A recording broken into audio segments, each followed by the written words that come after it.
أعوذ بالله من الشيطان الرجيم بسم الله الرحمن الرحيم الحمد لله رب العالمين والصلاة والسلام على سيد المرسلين وعلى آله وصحبه أجمعين رب اشرح لي صدري ويسر لي أمري واحلل عقدة من لساني يفقه قولي سبحانك لا علم لنا إلا ما علمتنا إنك أنت العليم الحكيم ولا حول ولا قوة إلا بالله العلي العظيم. Kitab Fathul Mu'in muka surat 70, petok bawah sekali. Qala al-muallifu rahimahullahu ta'ala wa nafa'ana bi'ulumihi amin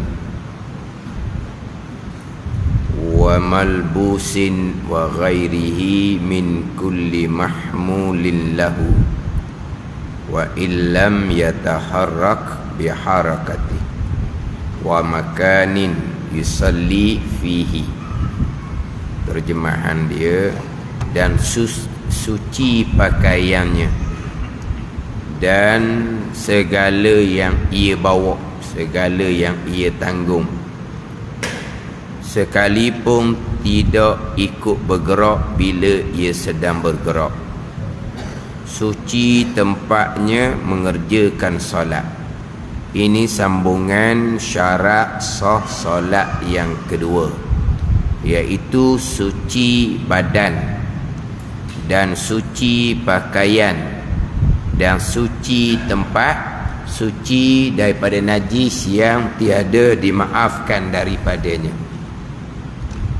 Suci daripada najis yang tiada dimaafkan daripadanya, daripada najis. Ini syarat sah solat yang kedua daripada 5 syarat sah solat, yang mana syarat sah solat yang pertama di muka surat 17.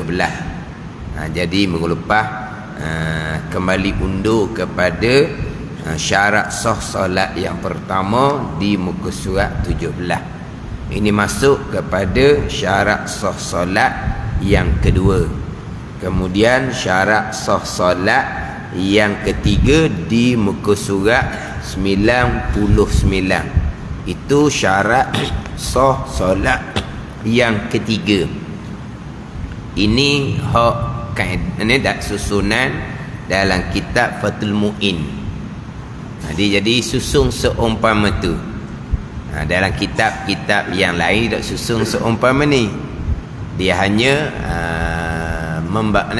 mendatangkan syarat solat 5 perkara. Yang pertama, suci daripada hadas kecil dan hadas besar. Yang kedua, suci daripada najis. Yang ketiga, yang keempat, yang kelima, selesai. Kemudian dibicarakan hak tu dibicara di bab sembahyang dah. Adapun bicara taharah, suci daripada hadas kecil, hadas besar, syarat sah yang pertama. Suci daripada najis, syarat sah yang kedua. Dibicara di tajuk taharah awal-awal lagi. Barulah masuk tajuk sembahyang. Syarat sah sembahyang ada 5 contohnya. Dia bilangan syarat sah sembahyang ni tak sama kita. Ada yang bilang 5, ada yang bilang 4, ada yang bilang sampai ke 9. Itu hanya cara bilangan sahaja. Hanya cara bilangan sahaja. Sebagai contoh, dalam kitab Fathul Mu'in, syarat sah sembahyang ada 5. Dalam setengah kitab, syarat sah sembahyang ada 4. Kurang 1. Kurang 1 tu cara letak nombor. Kalau dalam kitab Fathul Mu'in ni, syarat sah sembahyang 5 perkara. Yang pertama, suci daripada hadas kecil dan suci daripada hadas besar. Yang kedua, suci daripada najis. Setengah kitab syarat sah yang pertama suci daripada hadas dan najis. Dia buat satu nombor.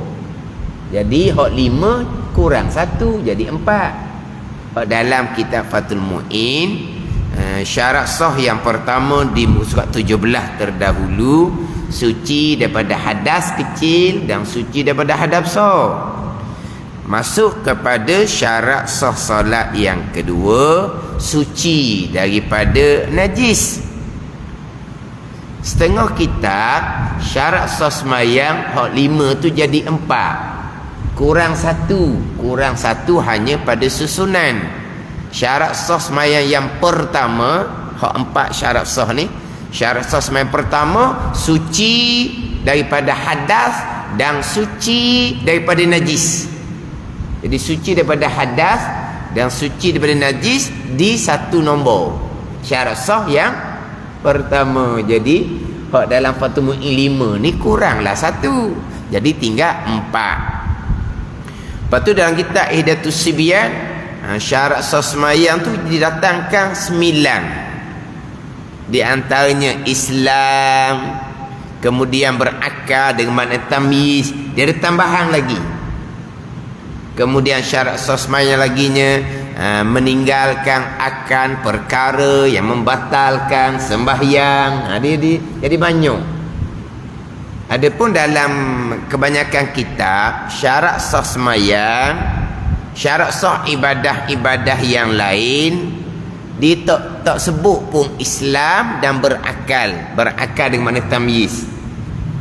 Sebab Islam dan berakal menjadi syarat untuk sah tiap-tiap ibadah yang bergantung kepada niat. Sama ada sembahyang, ibadah yang bergantung kepada niat. Tanpa niat tidak sah sembahyang. Puasa, zakat, haji, ibadah yang bergantung pada niat. Tidak sah puasa, zakat, haji tanpa berniat. Berwuduk, mandi wajib, itu di antara syarat sah ibadah yang bergantung pada niat. Jadi tiap-tiap ibadah yang bergantung kepada niat, syarat sahnya adalah Islam. Itu tetap dah. Jadi dalam kitab ni tak datangkan syarat sah yang pertama bagi solat Islam, tidak didatangkan. Syarat sah yang pertama bagi puasa Islam, tidak didatangkan. Syarat sah yang pertama wudu dan juga mandi wajib Islam, tidak didatangkan. Sebab tiap-tiap ibadah yang bergantung pada niat, syarat sahnya adalah Islam. Islam yang beriman. Islam yang beriman dengan bahawa kalau seseorang berpegang dengan akidah yang kufur, waliyazabillah, semayang tidak sah, puasa, zakat, haji tidak sah. Sebab syarat sah yang pertama adalah Islam, yakni Islam yang beriman. Tapi tidak didatangkan sebab memang tetap dah tiap-tiap ibadah yang bergantung pada niat, syarat sahnya adalah Islam. Sebab orang kafir tidak berkelayakan pun untuk berniat, sahaja aku semayang kerana Allah. Tidak berkelayakan pun.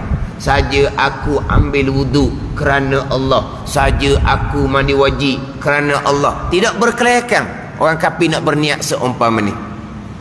Mana kalau orang kafir tu masa kafir dia berhadap besar, dia biasa dengar lah orang Islam kita ni kalau berhadap besar akan mandi wajib. Dia pun tahulah mandi wajib ada rukunnya. Kemudian mandi wajib kena ratakan air sekalian badan. Dia pun nak mandi wajib sama. Tak sah. Sebab apa? Sebab dia nak berniat, saja aku mandi wajib kerana Allah, kerana kamu mensyirikkan Allah Subhanahu wa taala. Maka orang kafir ni bukan tidak berkelayakan untuk berniat. Jadi tiap-tiap ibadah yang bergantung pada niat, syarat sah yang pertama adalah Islam yang beriman. Tapi kalau berpegang akidah yang kufur, tidak sah semayang, tidak sah puasa, tidak sah zakat, tidak sah haji, kena qada kemudian. Bila bertaubat daripada hak pegangan yang kafir ijma' ulama. Dia berbeza dengan ibadah yang tidak bergantung kepada niat. Ibadah yang tidak bergantung pada niat, orang kafir sekalipun buat perkara kebaikan tu berpahala, tetapi tidak dicatatkan pahala kerana belum lagi mengucap dua kalimah syahadah. Mana kebaikan yang tidak bergantung kepada niat? Taat kepada ibu bapa tidak bergantung kepada niat. Tolong orang tidak bergantung kepada niat. Adakah untuk berpahala taat pada ibu bapa kena ada niat? Sahaja aku taat pada mak dan ayah kerana Allah, ada tak bergantung pada niat. Sahaja aku tolong orang kerana Allah, ada tak bergantung pada niat. Dia orang kafir buat kebaikan ni, jadi kebaikan ni, tapi tidak dicatatkan pahala.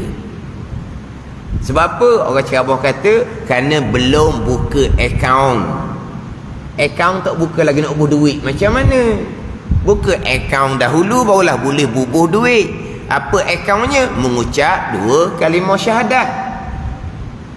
Jadi orang kafir yang melakukan kebaikan ni, akhirnya dia buka akaun, dia mengucap dua kalimah syahadat. Kebaikan-kebaikan terdahulu akan dicatatkan pahala segera. Kebaikan yang dilakukan pada masa kafir. Sebab tu orang kafir buat kebaikan, kita galakkan. Bagus kamu, kamu tolong orang, bagus kamu. Kamu nak pahala tau. Nak pahala, buka akaun, mengucap dua kalimah syahadah. Ada ni. Mana kalau orang kafir dibuat baik, ada faedah ke tak? Ada faedah lah. Nanti dia mengucap dua kalimah syahadah, berpahala dah. Hak dibuat kebaikan terdahulu. Ada ni. Mana kalau orang kafir buat kebaikan, kita galak buat baik. Tapi takkan buat baik saja nak pahala kan? Nak pahala, mengucap dua kalimah syahadah. Orang kafir yang buat kebaikan ni, dia tidak mengucap dua kalimah syahadah, dapat faedah. Dengan kebaikan tu, Allah murahkan rezeki kepadanya. Allah hindari dianya daripada kena kemudaratan. Kenapa? Kerana dibuat baik pada masa dia hidup. Sebab tu orang kafir buat baik, ada faedah ke tak? Ada. Biar dia buat baik. Rezeki akan dimurahkan. Orang kafir percaya tolong orang murah rezeki. Kita orang Islam tolong orang habis duit sikit. Habis duit sekarang, habis duit tolong orang. Orang kafir tolong orang murah rezeki. Khidmat pada orang tua, selamat dianya, ada orang kafir. Pada ni memang betul. Kebaikan tu Tuhan akan balas atas dunia.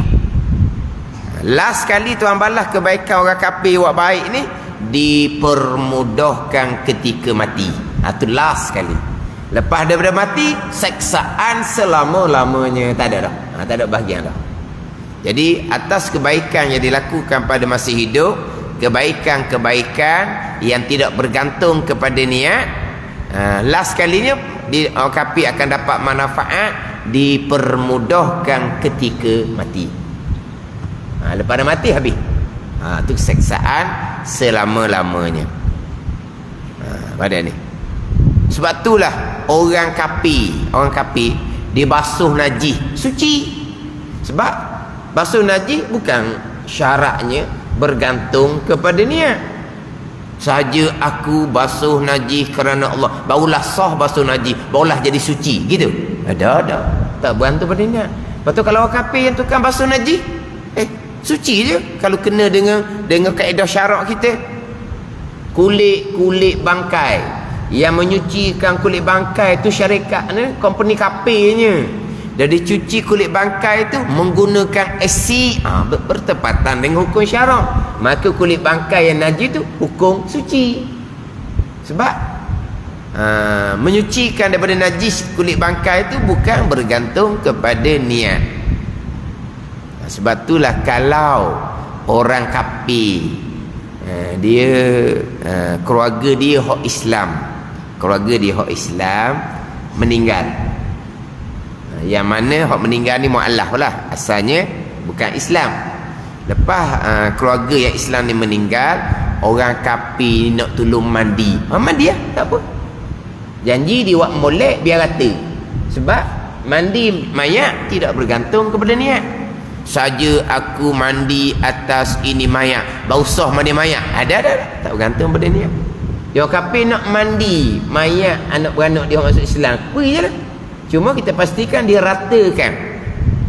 Siapa tanya kapang, dia nak buat juga kapangnya, buat. Sebab itu bukan bergantung pada niat. Siapa tanya nak sembah jenazah, dia nak sembah juga, tak boleh. Sebab sembah jenazah ni ibadah yang bergantung pada niat. Siapa kubur, dia nak turun dalam kubur pula, tak apa. Sebab kebumikan jenazah itu kebaikan yang tidak bergantung kepada niat. Dia nak turun dalam kubur, dia nak turun buat, biar dia buat, tak ada apa-apa. Biar dia tengok, mudah-mudahan hati dia terbuka untuk mengucap 2 kalimah syahadah. Jadi tiap-tiap ibadah yang bergantung pada niat, syarat sah yang pertama Islam yang beriman, maka tidak didatangkan. Sembahyang syarat sah yang pertama Islam tidak didatangkan. Sebab apa? Itu syarat tetap dah. Mana-mana ibadah yang bergantung pada niat, wa imam sembahyang, wa imam puasa, wa imam zakat, wa imam haji, syarat sahnya adalah Islam. Yang kedua, tamyiz. Tamyiz berakal dengan mana tamyiz. Mana apa? Akal dia molek, tidak gila. Bukan kata orang gila, orang nyanyok, ada. Jadi tamyiz pun sama juga. Ibadah yang bergantung pada niat, syaratnya adalah tamyiz. Maka syarat tamyiz tidak didatangkan. Jadi gitu je. Jadi kalau tengok syarat sah sembahyang tak sama dalam kitab Fathul Mu'in 5, dan kitab Hidayatus Sibyan jadi 9. Jadi tak sama banyak ni. Kita tidak melengkapkan syarat sah, bukan. Dia sama-sama kitab tidak mendatangkan contoh tadilah. Contoh Islam, contoh tamyiz. Jadi dalam kitab Fathul Mu'in, syarat sah sembahyang ada 5. Syarat sah sembahyang pertama, suci daripada hadas kecil, hadas besar di Muswat 17. Syarat sah sembahyang yang kedua, suci daripada najis. Syarat sah sembahyang ketiga di Muswat 99. Itu syarat sah sembahyang yang ketiga. Kemudian tadi masa maghrib tadi saya beritahu terlewat ayah Mi itulah, ayah Hilmi almarhum Haji Ahmad Marzuki yang kita solat jenazah lepas isyak tadi tu. Jadi almarhum Haji Ahmad Marzuki ni dia lama ikut kuliah saya sebelum dia uzur. Lepas dia uzur tu dia mengikuti melalui FB. Helmi tu sendiri ikut kuliah saya kerana ayah dia lah yang suruh. Ayah dia tu orang yang sangat baik. Orang belajar, orang duk majlis surat. Jadi lepas daripada uzur tu dia tak mari majlis surat, tapi dia biasa ikut dalam FB. Ahmad Marzuki FB dia ni. Dan Helmi ni memang di antara hak khidmat rakam FB hak mula-mula. Helmi di antara hak mula-mula sekali hak khidmat rakam FB. Lepas tu saya sebut tadi tu kepada yang mengikuti live FB tu, sama-sama berdoa untuk arwah Haji Ahmad Marzuki bin Abdullah, ayah pada Helmi. Sebab Helmi khidmat rakam FB ni di antara yang mula-mula, lama dah Helmi tu dirakam FB ni. Ni cuma saya dapat mana tahu tu maghrib, lepas maghrib saat ni baru dapat tahu. Dapat tahu tu lewat, mungkin dalam FB tu saya tak tengok, tak buka, tak perasan lah. Jadi saya minta kepada hak begitu like FB, sama-sama berdoa, dan kita pakat sama-sama lah baca Fatihah sekali dan baca Qul Allah 3 kali. Kita hadiahkan pahala Fatihah dan Qul Allah kepada arwah Haji Ahmad Marzuki bin Abdullah. Kita sepakat sama-sama baca, termasuk yang mengikuti live FB. Bismillahirrahmanirrahim. Alhamdulillahirabbil alamin. Arrahmanirrahim. Maliki yaumiddin. Iyyaka na'budu wa iyyaka nasta'in. Ihdinas siratal mustaqim. Siratal ladzina an'amta 'alaihim ghairil maghdubi 'alaihim waladdallin. Bismillahirrahmanirrahim. Qul huwallahu ahad, Allahus samad. Lam yalid wa lam yulad wa lam yakul lahu kufuwan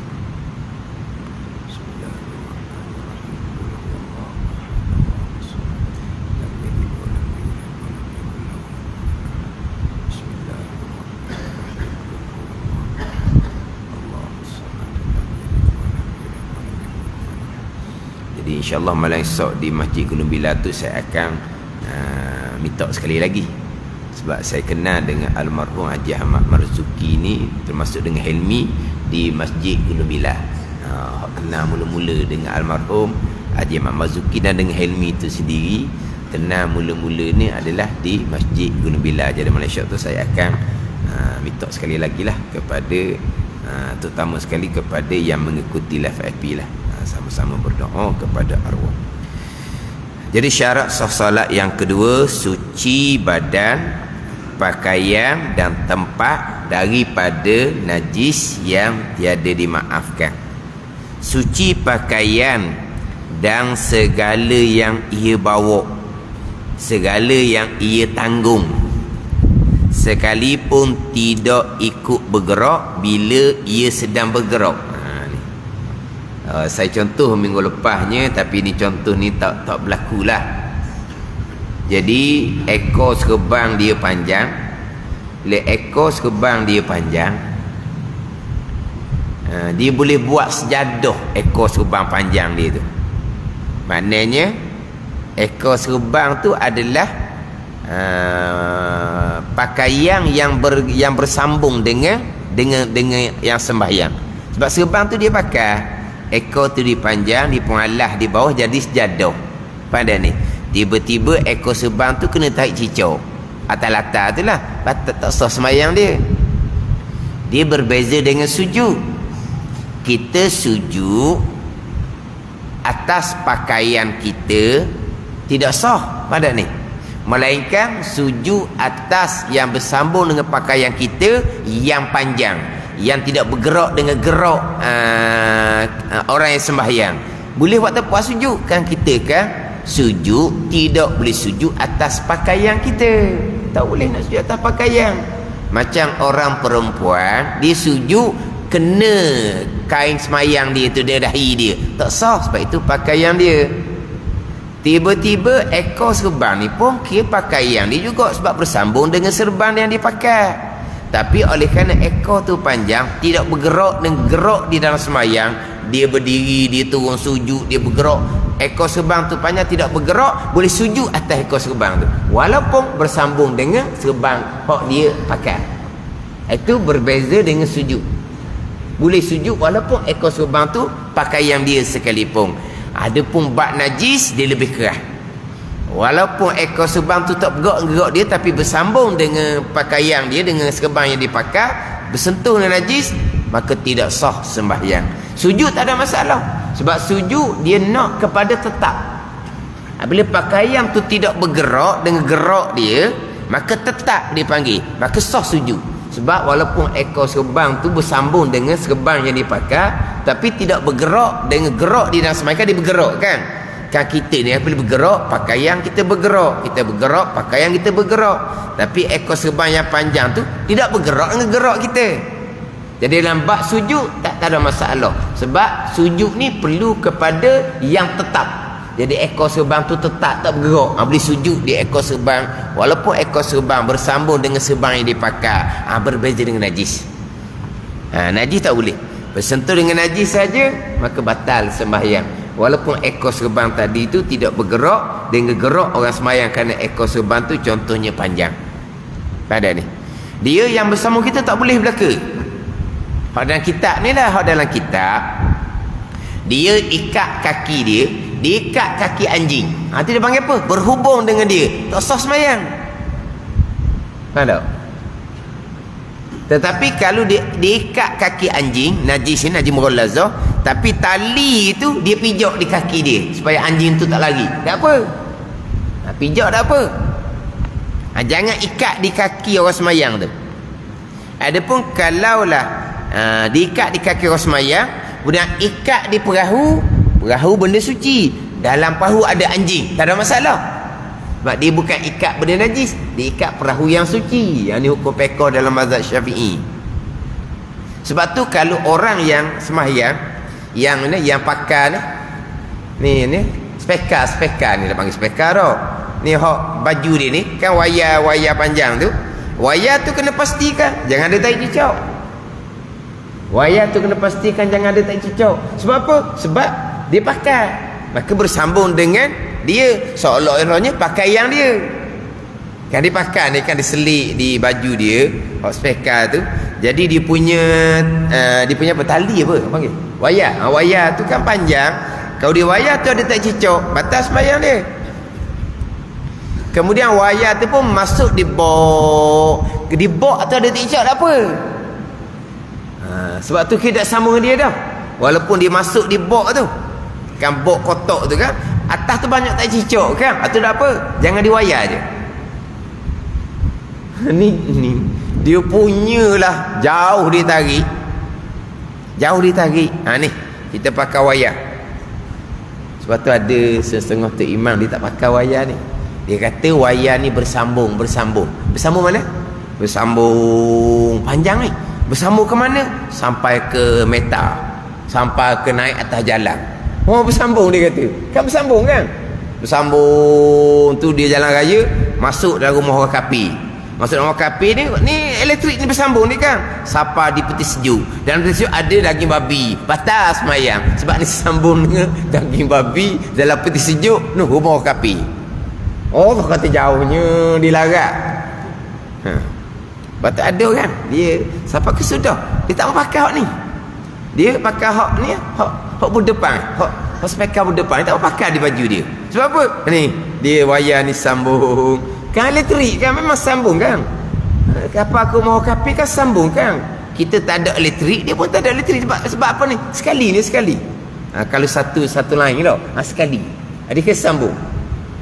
Jadi apabila dalam peti sejuk orang kapi tu ada najis, ada babi contohnya, maka masuk sambung sampai di spekar dia pun pakai di baju. Dia pakai ni bang apa? Yang ditanggung, bersambung dengan najis hok babi dalam peti sejuk rumah orang kapi. Dia gitu. Dia di bok tu tak kira dah. Dia hanya kira di tali tu sahaja, jangan ada najis. Di bok biasa je. Kita bok spekar tu kan, kotak dia tu biasa saja ada tahi cicok di situ. Tu tak apa. Jangan ada tak cicok di wayar tu. Wayar hok nak sambung di baju dia tu. Sebab tu memang ada orang yang disapa ke sudah tambuh pakai spekar. Akhirnya terpaksa bubuh spekar ni hak tinggi untuk masa berdiri, hak atas latar untuk masa duduk. Jadi banyaknya ni spekar hak berdiri, ni spekar hak atas latar. Jadi banyak sebab ketika duduk atas latar nak bunyi juga suara dia. Jadi kalau pakai baju ni senang sebenarnya, tidak terganggu.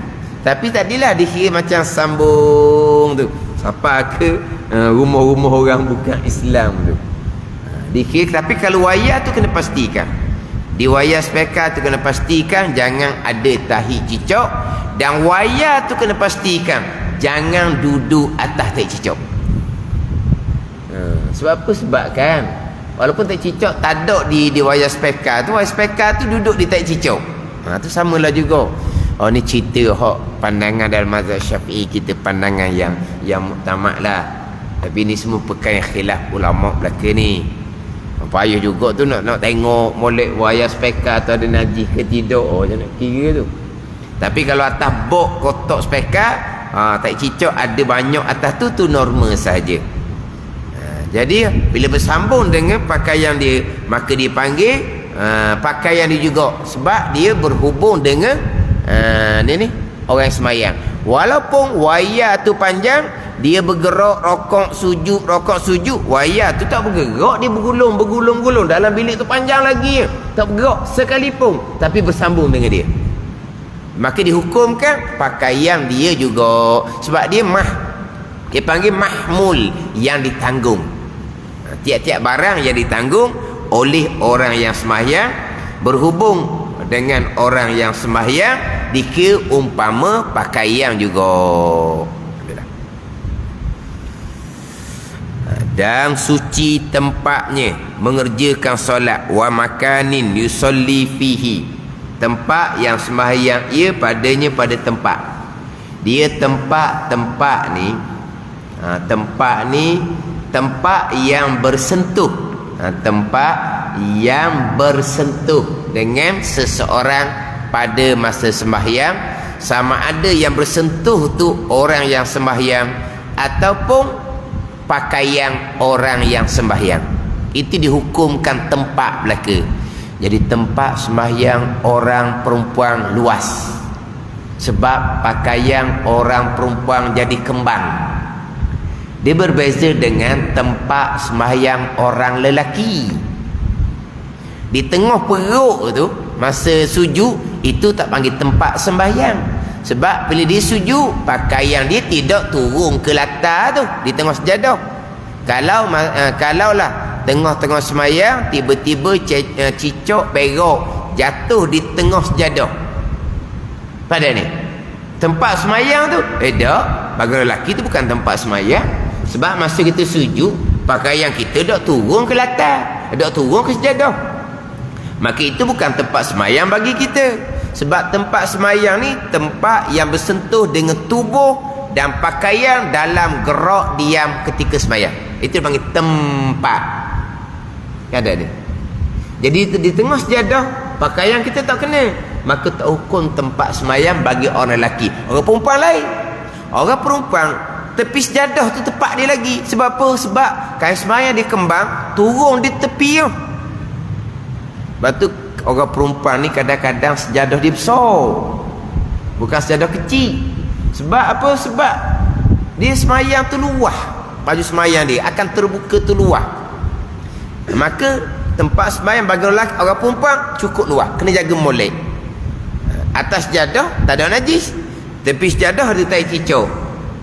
Pada itu tempat sembahyang bagi perempuan. Sebab apa? Sebab bila dia sujud saja, pakaian tu akan kembang turun daripada sejadah dia nya. Jadi kena atas latar. Atas latar tu panggil tempat sembahyang juga, sebab kena dipakai dia pada masa dia sujud. Itu tempat sembahyang bagi orang perempuan. Orang lelaki sempit sahaja. Sehingga kan kalau tengah sejadah tu ada tak cicak, orang lelaki tidak ada masalah. Sebab itu bukan tempat sembahyang bagi lelaki, sebab pakaian tak akan kena di tengah tu. Berbeza dengan orang perempuan, dia kena jaga sikit kawasan sembahyang dia tu. Bukan atas sejadah saja, tepi sejadah pun kena tengok-tengok. Tambahan pula kalau sembahyang tu tepi dinding. Tepi dinding ni kebiasaannya ada tahi cicak. Kena jagalah. Memanglah atas sejadah tu suci, atas sejadah. Di tepi sejadah macam mana? Itu tempat sembahyang. Bukan tempat sembahyang sejadah satu helai, bukan. Kita faham tempat sejadah, tempat sembahyang adalah satu sejadah. Dah. Tempat sembahyang, tempat yang bersentuh dengan tubuh kita, dengan pakaian kita dalam gerak diam kita tengah sembahyang. Hak mana tubuh kita kena, hak mana pakaian kita kena, itulah dipanggil tempat sembahyang. Jadi tempat ni syaratnya kena suci daripada najis. Kena suci daripada najis. Suci suci badan, suci pakaian dan suci tempat. An najisin ghairi ma'fuin anhu. Najisin. Jim tu dia baca belaka tu, bagi mati boleh, bagi atas, bagi bawah boleh. Suci daripada najis yang tiada dimaafkan. Diterjemahnya semua itu. Semua itu mana tu? Badan, pakaian, tempat. Harus suci daripada najis. Najis mana ni? Yang tidak diampuni adanya, yang tidak diampun, yang tidak dimaafkan. Jadi suci badan, suci pakaian, suci tempat daripada najis. Semua najis ke? Daripada najis yang tiada dimaafkan. Daripada najis. Jadi maknanya adalah najis tetapi dimaafkan. Itu dia akan bicara nanti. Dalam kitab ni, dalam pembicaraan syarat sah yang kedua ni, panjanglah dibicara. Ini perkara-perkara yang dihukumkan najis. Didatangkan perkara yang dihukumkan najis. Najis di antaranya tahi, air kencing, kemudian mazi, wadi. Dia akan bicara hak benda-benda yang dihukumkan najis, darah, muntah, tu hukum najis belaka tu. Kemudian dia akan datangkan pula najis yang dimaafkan pada sembahyang. Ada najis memang najis tetapi dimaafkan pada sembahyang. Najis tetapi dimaafkan pada sembahyang. Cuma dalam kitab Fathul Mu'in ni dia agak letak najis yang dimaafkan tu, dia letak pisah-pisah sikit dalam ni. Berkaitan dengan manakah najis yang dimaafkan pada sembahyang. Di antaranya adalah darah. Darah di antara najis yang dimaafkan pada sembahyang.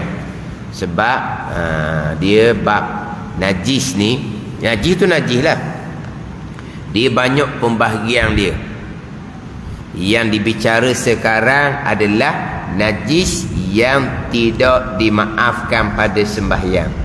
Umpama tahi, umpama air kencing, umpama bangkai. Itu najis yang tidak dimaafkan pada sembahyang. Dia katok nyamuk yang bangkai tu tiba-tiba masuk dalam poket, tiba-tiba terlekat di lipatan pakaian baju dia, maka sembahyang dia batal. Sebab bangkai tidak dimaafkan pada sembahyang. Tapi masa dia katok nyamuk tu, maka lekatlah darah di baju dia dalam sembahyang ni. Darah tu najis yang dimaafkan pada sembahyang. Teruskan sembahyang, jangan berhenti sembahyang. Tapi bangkai nyamuk tu, itu najis yang tidak dimaafkan pada sembahyang. Tapi umpama bangkai nyamuk ke, bangkai semut ke, kalau masuk ke dalam air yang sedikit, tok jadi najis air tu. Padahal bangkai tu najis, tapi kalau dengan air yang sedikit dimaafkan. Bangun pagi tengok air teh tu bangkai semut, terapung bangkai semut. Bangkai semut tu najis, buang saja bangkai semut, air teh tu masih lagi dihukumkan suci. Kan najis, dimaafkan disebut dengan air. Tapi dengan sembahyang tidak dimaafkan. Dia banyak sini ni.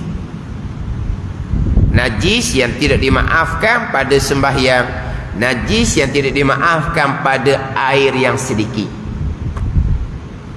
Ada najis yang dimaafkan pada sembahyang, darah, tapi tidak dimaafkan pada air yang sedikit. Ada najis yang dimaafkan pada air yang sedikit, tapi tidak dimaafkan pada sembahyang. Ada najis yang dimaafkan pada sembahyang dan dimaafkan juga pada air yang sedikit. Dia banyak pembahagian, dia bagi pada 4 bahagian. Berkaitan dengan najis, dimaafkan pada sembahyang ataupun tidak, dimaafkan pada air yang sedikit ataupun tidak. Sebab air yang sedikit jatuh najis ke dalamnya, air itu akan jadi najis. Bukan semua najis yang menajiskan air, ada najis yang tidak menajiskan air. Contoh tadilah bangkai semut, najis tapi tidak menajiskan air. Ini contoh dahulu. Orang istinja dengan batu, di punggung dia masih lagi ada sifat najis, dimaafkan pada sembahyang. Tiba-tiba dia masuk dalam bathtub. Bathtub dia air tak sampai 2 kolom, dia masuk je dalam bathtub, air tu automatik dihukumkan najis. Sebab di punggung dia masih lagi ada najis, sebab dia hanya istinja dengan batu. Tak ada sembahyang, dimaafkan pada sembahyang, tapi tidak dimaafkan pada air sedikit. Tak ada. Dia istinja dengan batu, untuk sembahyang dimaafkan. Tapi kalau masuk dalam air yang sedikit, dia masuk dalam bathtub, bathtub tu air tak sampai 2 kolom. Kalau sampai 2 kolom lain cerita, air tak sampai 2 kolom, dia masuk je dalam tu, air tu jadi najis. Berbeza dengan tahi yang ada di punggung kucing contohnya. Kucing tu naik atas riba kita tengah sembahyang, di punggung kucing tu ada tahi, maka batal sembahyang kita. Sebab kita menanggung najis, bukan kucing najis. Kucing tak najis, kucing tak najis. Yang najisnya anjing dan babi saja. Tiap-tiap binatang hidup suci sekaliannya, melainkan anjing dan babi. Kucing suci, cuma tak boleh makan. Ni siapa ke tanya, ustaz, saya tengah semayang, lipah naik atas kaki, batal tak semayang saya? Kenapa tanya begitu? Adakah lipah tu najis? Kan lipah kau tak boleh makan kan? Memang tak boleh makan, tapi najis ke tidak? Oh, tak boleh makan najis ya? Tak begitu. Kucing tak boleh makan, tapi tak najis. Kita ambuh lah. Saya kita ambuh. Bukan kata lipah kata. Tengah semayang, rasa sejuk kaki. Tengok-tengok ular pun atas kaki. Tak batal, sebab ular suci. Tapi yang duduk situ lah, larilah. Tapi batal tak? Tak batal, sebab ular suci. Ular tu suci, tapi daging tak boleh makan. Tiap-tiap binatang hidup suci sekaliannya, melainkan anjing dan babi. Ada ni. Bangkai najis sekaliannya, melainkan manusia, ikan dan belalang. Kesipir tu dah ingat? Ingatlah. Bangkai najis sekaliannya, melainkan manusia, ikan dan belalang. Jadi bangkai semut najis, bangkai nyamuk najis, walaupun dia halus sebab dia bangkai. Jadi kucing nak atas riba ni, kucing tak apa, di punggung kucing ada tahi, batas semayang, sebab kita menanggung tahi yang ada di punggung kucing. Kucing yang sama, di punggung dia ada tahi, dia berlari, terjatuh dalam air yang sedikit, umpama air satu baldi, dia jatuh dalam air tu, dia pun melompat keluar, dia jatuh dalam air tu berserta dengan tahi di punggung dia, tidak menajiskan air satu baldi tu. Dimaafkan pada air, tak dimaafkan pada semayang kita, tapi dimaafkan pada air. Adapun najis di punggung orang istiak dengan batu, dimaafkan pada semayang, tidak dimaafkan pada air. Najis yang ada di punggung kucing tidak dimaafkan pada semayang, dimaafkan pada air. Kucing tu berlari-lari, jatuh dalam air satu berdik air sedikit, dia pun lari keluar, air tu kekal suci, lagi menyucikan. Kalau tergamuk pakailah. Tak tergamuk nak pakai tau. Tak tergamuk tu bab lain, tapi apa hukum air tu? Suci. Tadi di punggung kucing tu ada tahi, apa berhenti dalam semayang kita? Dia tidak dimaafkan pada semayang kamu, tapi dimaafkan pada air yang sedikit. Ini pembahagian najis. Ada najis yang langsung tidak dimaafkan pada semayang air, ada najis yang dimaafkan pada semayang dan pada air yang sedikit. Ada najis yang tidak dimaafkan pada semayang, tapi dimaafkan pada air sedikit. Ada najis yang dimaafkan pada semayang, tapi pada air tak dimaafkan. Dia tukar, dia ada 4 bahagian. Sekarang ni najis yang tidak dimaafkan pada semayang. Jadi syarat sah semayang, suci badan, suci pakaian, suci tempat daripada najis yang tiada dimaafkan daripada dua najis. Najis dimaafkan ada di pakaian, ada di badan, ada di pakaian, ada di tempat semayang, semayang tetap sah. Kalau najis yang dimaafkan, dia dapat dia akan ceritalah apakah najis-najis yang memang najis tetapi dimaafkan pada semayang. Apa makna dimaafkan pada semayang? Semayang tidak batal kerana najis yang dimaafkan tadi. Najis dimaafkan makna semayang tidak batal. Kalau najis dimaafkan pada air sedikit, dengan makna najis itu tidak menajiskan air yang sedikit. Afala tasihus salatu ma'ahu walau nasiyan au jahilan biwujudihi au bikaunihi mubatilan. Wallahu a'lam. Bismillahirrahmanirrahim. Alhamdulillahirabbil alamin wassalatu wassalamu ala sayyidil mursalin wa ala alihi wa sahbihi ajma'in. Allahumma iftah alaina futuhal arifin. Allahumma allimna ilma akdamin wa fahimna famas sabiqin warzuqna ruqat talibin. Allahumma zidna ilma wa alhiqna bis salihin.